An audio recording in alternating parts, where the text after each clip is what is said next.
Assalamualaikum warahmatullahi wabarakatuh. Waalaikumsalam warahmatullahi. Alhamdulillahirabbil alamin.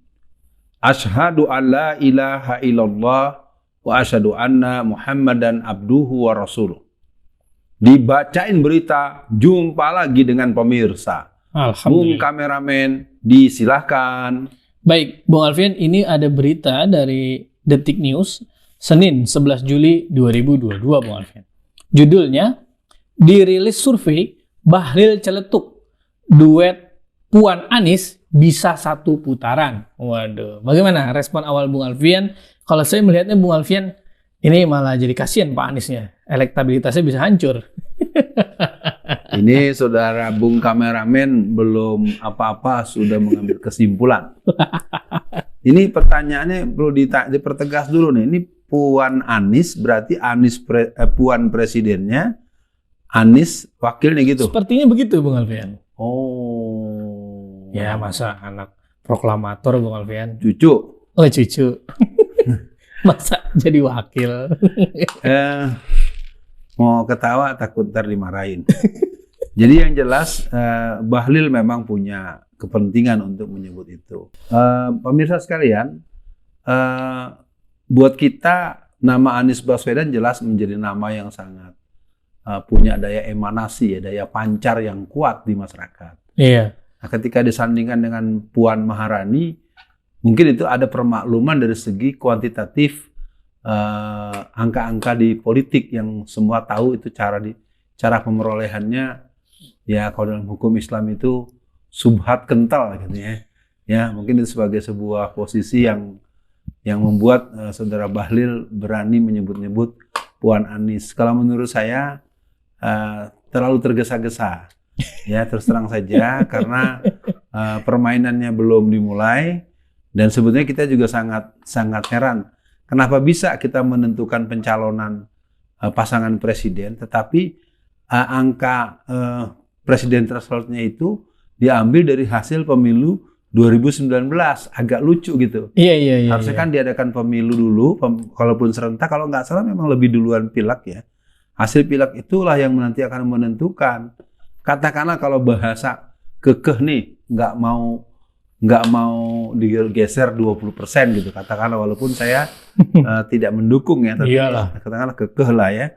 Nah terus kalau dari saya mungkin ini harus ada semacam kerja politik tersendiri. Iya. Nah, lagi-lagi mungkin akan terlalu melebar. Intinya pendapat pertama soal Puan Anies ini kecepatan.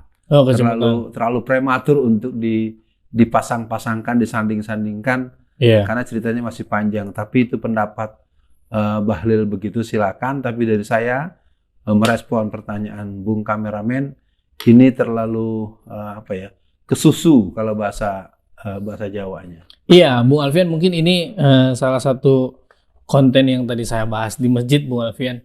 Jadi mungkin ya masyarakat kan bingung nih, nanti banyak nih kemungkinan capres yang nama-namanya muncul.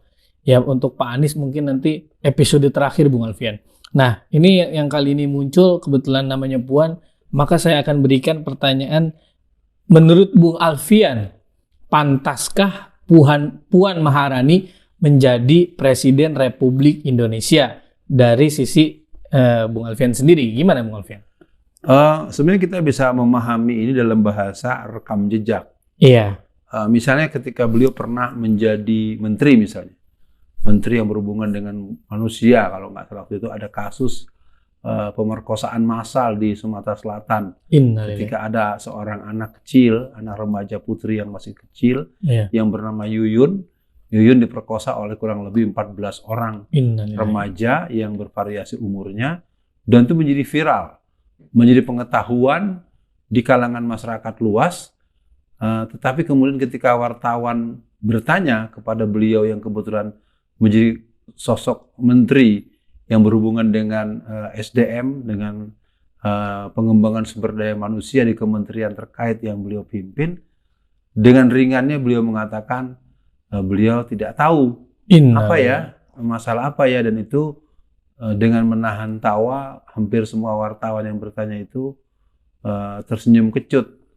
Untuk sebuah berita yang begitu luas dan sangat sangat melukai hati seorang ibu, melukai hati masyarakat umum. Iya. Bisanya beliau tidak punya pengetahuan tentang itu. Jadi mungkin catatan dari awal, Puan Maharani menjadi presiden, ya kalau bahasa saya kejauhan, ya karena peran-peran yang dia punya, apakah menteri, apalagi ketika orang ini jadi menteri, dia tidak mau melepas keanggotaannya dari DPR RI. Ini saja sudah menunjukkan dia tidak punya pengertian, dan itu menjadi persoalan orang banyak. Iya. Ketika seorang anggota DPR sudah menjadi menteri, kan otomatis jabatan tersebut di PAW-kan. Kalau dia tidak, ketika beliau menjadi ketua DPR yang menurut saya sebagai orang yang lama juga dalam gerakan politik praktis, apa dasar kualifikasinya? Dan terbukti dari kemampuan, dan yang jelas sejak beliau memimpin jadi ketua DPR itu boleh dibilang sepi dari wartawan di lingkungan DPR itu, sepi dari wartawan karena wartawan tidak akan pernah mendapatkan respon apa-apa, dan fenomena mematikan mic atau menyuruh mematikan mic merupakan sebuah kelakuan yang menurut saya akan sangat menyedihkan. Kalau sampai orang seperti ini jadi presiden, menurut saya perlu training mungkin 1000 jenjang kali ya.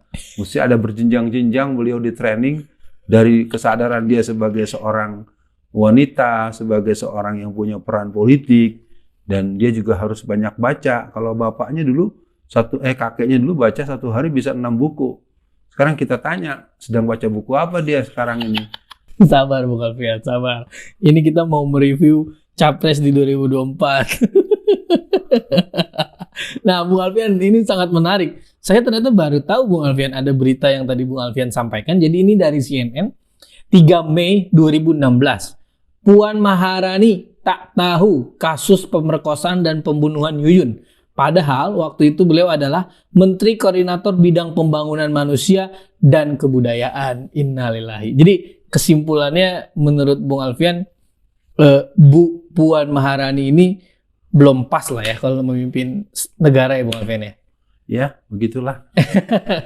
Nah, jadi mungkin Bung Alfian kita akan bertemu di episode selanjutnya. Pantaskah tokoh Fulan atau Fulanah yang akan kita bahas ke depannya untuk menjadi Presiden Republik Indonesia.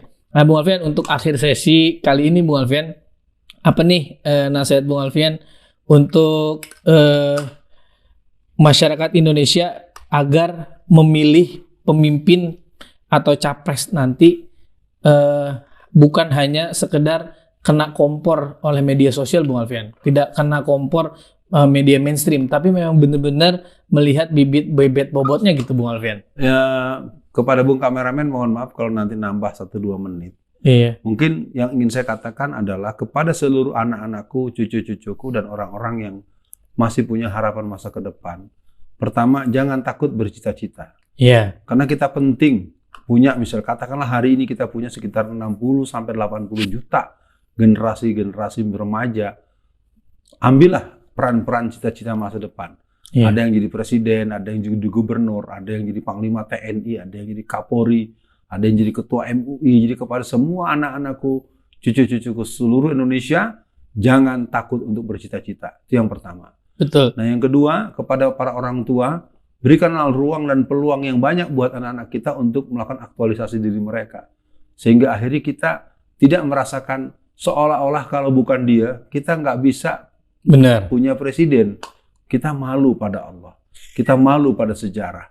Ya mungkin ini sebagai kenapa tadi saya minta waktu tambahan walaupun tidak lama. Iya. Kepada Bung kameramen, juga kita dengan channel Ustadz Alfian Tanjung sedapat mungkin terus melakukan proses pembaharuan, peningkatan kualitas secara teknologi maupun proses pengelolaan acara atau model-model acara kita, sehingga akhirnya kita pun bisa menjadi rujukan untuk seluruh putra-putri Indonesia. Amin. Yang ingin menjadi apapun, dia harus, mungkin bukan harus dalam artian only one choice, tetapi salah satu rujukan bacaan, rujukan berita mereka adalah channel Ustadz Alfian Tanjung. Amin. Agar mereka memahami bahwa negeri ini sebetulnya negeri yang banyak SDM yang berkualitas. Jadi pesan dari saya, tidak ada alasan apapun mengatakan harus si ini, harus si itu. Betul. Yang tentunya kita akan berikan pembuktian bahwa jangan bohong, jangan curang, dan jangan memaksakan kehendak. Jangan menuduh orang lain padahal Anda yang memaksakan kehendak. Betul. Ya, dan ini mungkin catatan penting agar negeri ini menjadi maju, jadi kuat dan bisa mensejahterakan rakyatnya. Kita butuh negara ini dikelola oleh SDM yang mempunyai kualitas, memiliki kapasitas, memiliki integritas, dan mempunyai kemampuan untuk memimpin dirinya, memimpin keluarganya, dan memimpin bangsa dan negaranya. Demikian dibacain berita untuk sesi ini. Assalamualaikum warahmatullahi wabarakatuh.